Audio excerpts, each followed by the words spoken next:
Some major updates are coming out for Jacob's return. We'll also check out some big upcoming call-ups and much more. Starting things off with the latest updates for Jacob's highly anticipated return.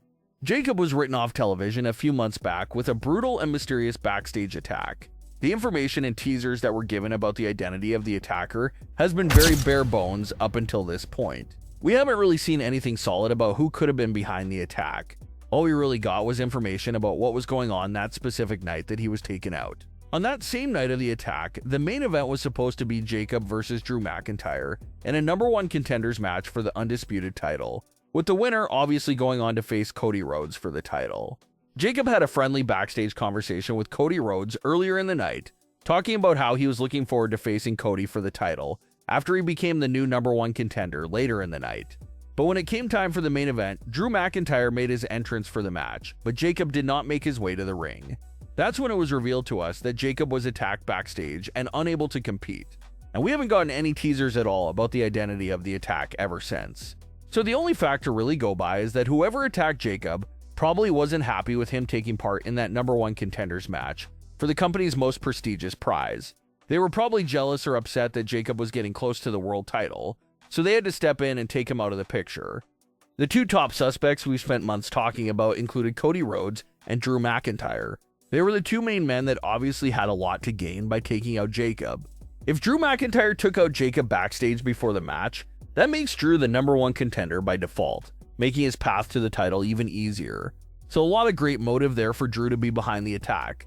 If Cody Rhodes took out Jacob, that fully eliminates the possibility of Cody needing to defend his title against Jacob. Maybe Cody felt intimidated by Jacob and didn't really want to take the chance of losing his title if Jacob became the #1 contender. So Cody took Jacob out of the equation early. Both top suspects have great motives. Both of those suspects were closely involved with Jacob on the night of the attack. Cody had the backstage conversation with him, and Drew was supposed to have the #1 contenders match against him. So Cody and Drew were the two men closely involved with Jacob that night. Some fans have thrown out some other bizarre guesses for who could be behind the attack. Some fans have been mentioning Ricky Saints to be the mystery attacker, and how that reveal could be Ricky's main roster call-up. Other fans still feel like Randy Orton is a strong possibility to be revealed as Jacob's attacker, because Randy was robbed of his undisputed title match in spring of 2025, and never got another match. So maybe it was Randy who didn't want to see Jacob get that spot. All great solid picks and guesses. It's just unfortunate that the storyline wasn't really touched on following the night of the attack itself. It would have been nice to get some more light teasers and hints about who was behind the attack. Sort of like the Jade Cargill situation, where it felt like there were constantly new things to break down and discuss. You had the security camera footage, you had Naomi and Bianca both acting a bit strange, and Jade was posting cryptic messages online. There were so many layers to it that kept the mystery alive and fun to discuss. That hasn't really been the case with Jacob's attack. He went down, he was attacked, and that was it. We didn't really get much of anything new to really string us along to any potential attacker. Even though the hints were never there over these last few months, the backstage attack will surely be addressed again the second that Jacob is back. There's no way that they just ignore what happened with the backstage attack once Jacob returns. It has to be addressed in some way. Either Jacob knows who attacked him and comes for them the night of his return, or Jacob is going to start the investigation himself and figure it out once he's back. There are some new reports for Jacob's return and his status heading into the new year as well. Lots of reports are saying that Jacob is allegedly ahead of schedule for his return and is currently slated for an early 2026 return. They don't get that specific about the time frame, but everyone assumes that means either early during Royal Rumble season or early during the Road to WrestleMania season. Along with his early 2026 return will reportedly be a major push as well. Jacob is coming back and will be highly featured right off the bat. So it's sounding like Jacob will be resuming right where he left off at before getting attacked that night. Right before getting ambushed backstage, Jacob was inching so close to the undisputed title and getting a crack at it. So it appears safe to assume that this push will include Jacob getting revenge on whoever it was that attacked him, and then following that up by going after the undisputed title. So expect an explosive start to the brand new year for Jacob.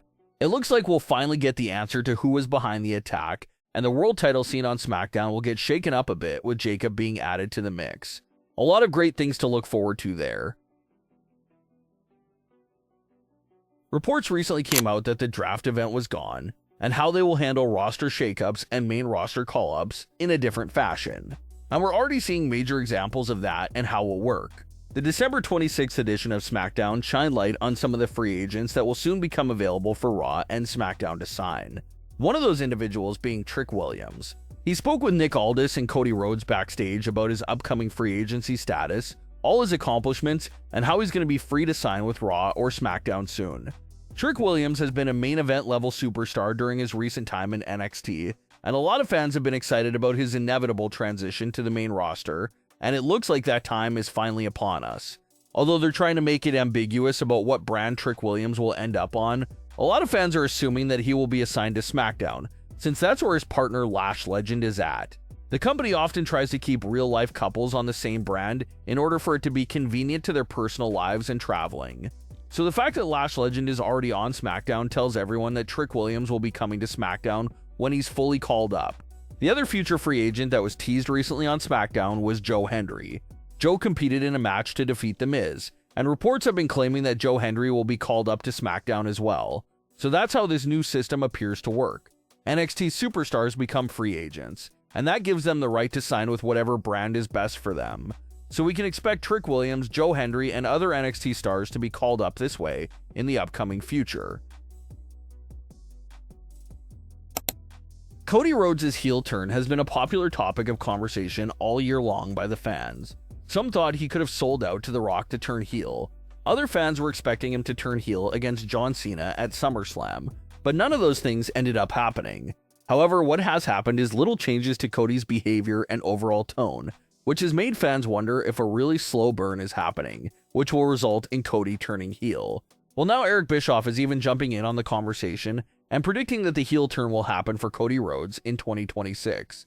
He explained that he doesn't think anyone will be surprised by Cody's heel turn, because it is the natural evolution of a character. He said that it would make sense for it to happen sometime in the new year, and how they should let it be a gradual and slow turn instead of a sudden shift. He said that 2026 is definitely the time for Cody Rhodes to turn heel.